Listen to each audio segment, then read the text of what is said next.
Here are the latest developments in the ongoing conflict between the United States and Iran. Iran says it has carried out the 15th wave of attacks by targeting the United States Al Udeid Air Base in Qatar. According to the Islamic Revolutionary Guard Corps, the operation destroyed a long range radar system and several U.S. strategic refueling aircraft. In a statement carried by Iran's IRIB news agency, the IRGC warned that the United States and countries hosting American military bases in the region would face what it described as a very severe and miserable price for crossing red lines and attacking people and civilian infrastructure. It added that if such actions continue, Iran would launch what it called more crushing response. In a separate statement, the IRGC said its aerospace force carried out what it described as a heavy and surprise attack on Al Udeid Air Base to punish the aggressor following overnight US strikes on Iran. Meanwhile, the United States Central Command or CENTCOM said its forces destroyed what it described as a surveillance tower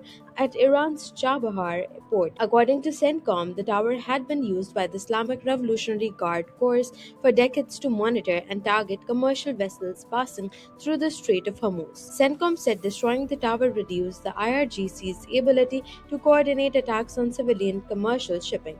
It also said the strike was intended to protect freedom of navigation in regional waters except for ships attempting to violate what it described as the ongoing US naval blockade against Iran. Iran's Road Maintenance and Transportation Organization said all major roads across the country remain open despite the overnight US strikes. According to state broadcaster Press TV, road maintenance crews restored traffic on damaged routes, including several bridges in southern Iran, in less than 12 hours. The organization said bypasses had been constructed around damaged sections, allowing traffic to resume, and maintained that transportation routes across the country remain operational despite what it described as attacks on infrastructure. In the United Arab Emirates, the Ministry of Foreign Affairs condemned what it described as renewed Iranian missile and drone attacks targeting Bahrain, Kuwait, Qatar, and Jordan. In a statement, the UAE said the attacks constituted a flagrant violation of the sovereignty of those countries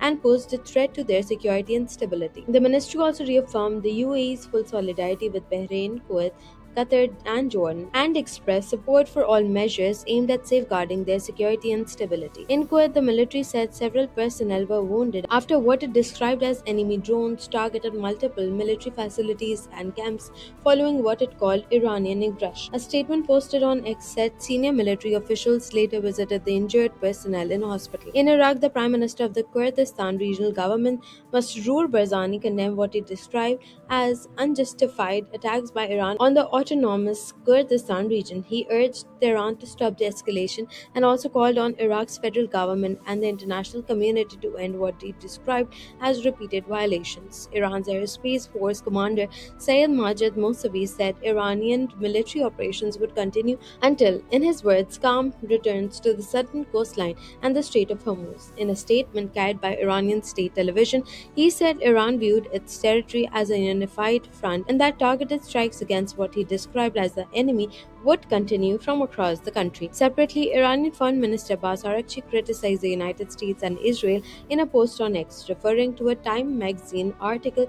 He questioned what he described as Israeli influence over the US administration and claimed Israel was using US taxpayer dollars to silence American critics. He added that, in his view, those efforts would eventually unravel.